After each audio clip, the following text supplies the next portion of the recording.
Makers who invent things from a place of love and a place of passion and a place of inspiration is about as good as it gets. The more stories I hear, the more I travel, I am drawn to those types of people and to those types of stories. I want to encourage other people to find that same place and to build from there. I think it's the wave of the future. I think it's as cool as it gets.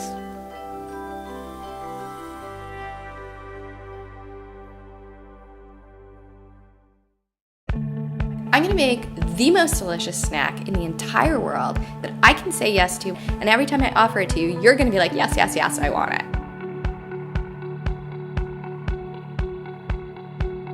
My older son was born needing a heart surgery, and I was like, huh? And that really sent us into parenthood from a very different place. And then my younger son was born, and he was sensitive to everything. Like, I was breastfeeding, and I think like dairy would send him over the roof. He had reflux. He seemed really sensitive to gluten. So we are a very pro-vaccine family. My first son got all his vaccines, and my second son was sensitive, and he would react. He was just really fussy. And then at 15 months, we took him in to get his DTaP hip shot. And within seconds of the shot, he was screaming for hours. When I was like, oh, I think he had a reaction maybe to the shot, I had no idea what I was walking into. And people were like, no, that's not possible. I mean, I was like, no, I don't. Like within seconds, like, no, I don't. And they wouldn't help us. And they said, well, what you could do is you could just wait. And I was like, well, he stopped talking. And they were like, well, he's still walking. And I said, well, yeah, no, he's still walking. And I said, I really think something with the shot. Like, I'm not telling you I don't like vaccines. Like, I'm just something has happened here. And I was literally standing there as a mother going, I don't know what to do. Like, I've read all the science I can on this. Honestly, I'm not sure it's 100%. But I'm looking at my child and I'm seeing a physical reaction. So as his mother, what do I do? And I thought, I gotta do this. Like, I have to do this. Sorry, it was really intense. We wound up having to become these renegades to like try to heal him because it didn't feel right to me. And so I was left with herbs and alternative doctors and food to heal him. I was in the kitchen and I was pulling everything out onto the floor that we wouldn't eat anymore. And my husband came in and he was like, well, the kids need to eat lunch. I pulled out a jar of applesauce and I looked at the ingredients and it was just applesauce. It wasn't applesauce and sugar or applesauce and citric acid. It was just apples. And I said, here, give them this. And he was like, and I said, that's all I got right now. And I literally had no idea how to feed my family because I was like, well, how do you replace gluten? How do you replace dairy? So finally I got to this place where I was like, protein, fruits, and vegetables. Like that's what makes the most sense. Like protein, fruits, and vegetables. I can hang with that. And then we lived like that for like 2 years. I can't speak for scientifically does that work for everybody, but I could see very clearly what it was doing for us. And my son was getting better and better and better every day. So I feel like we saved him with food. I really do. But anyway, throughout this whole journey, my kids started, I think, and I started to feel lonely. Like people stopped inviting us over.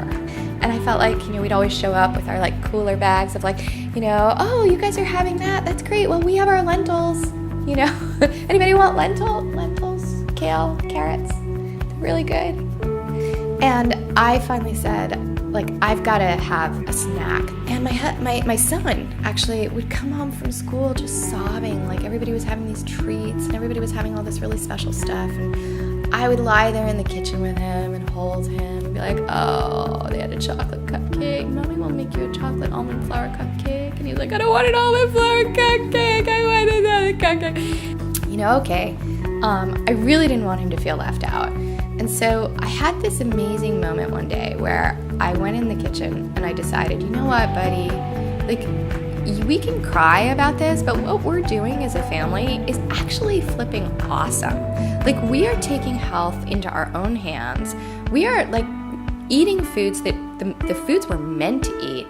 We're listening to ourselves, listening to our bodies. We're getting to meet these farmers who make our food. Like this is cool stuff. So I said, you know what, let's stop focusing on everything we say no to, and let's start figuring out what we're saying yes to. So I pulled out the cupboards and I was like, millet, nah. Dark chocolate chips without soy and maltodextrin, yes. And I was like looking at all the different things I had, and at this point we were eating honey and maple syrup, and I was like, that's good, and coconut, and seeds, and chia, and hemp, and macadamias, and I didn't really know. I literally was like, I don't know how you put all this together. I was like, well, that's sticky and that's hard, so. And then they were snack bars, and I didn't even mean for them to be snack bars exactly. And I called my kids and my husband in, and I was like, guys, I made this thing, and they came running in, and that was it, and they were gone in like 5 minutes. So then I made them again a couple times that week, and then we started bringing them to birthday parties, and then people wanted them. 2 years ago, we walked into our first store. What I did was I wound up having to come up with a name. So then I had to figure out, well, what's the essence of what I've created? And that's how I came up with the idea of the Yes Bar, because I was tired of saying no to everything, and I needed something I could say yes to. So I had to actually understand from a business point of view what it was that I had created. I had actually created something from my heart. I hadn't created it with a business idea in mind. Then I had to understand what our attributes really were. And then I had to find a graphic designer, and then we had to figure out like what our copy was. I was up till all hours of the night. I had like creative insomnia. Google was like my best friend. Online all night long searching for things. Like, how do you start a food company? How do you come up with a name? What is marketing? Asking people who were graphic designers, and so just learning. I just kind of trusted that like, if I want to buy it, it felt to me like other people really wanted to buy it, and that was the message I got, which I was surprised by. But every bar still passes through my hands. Every bar is still like artisanally made, and it's kind of quite a crazy process. Because I'm doing what I would want to buy.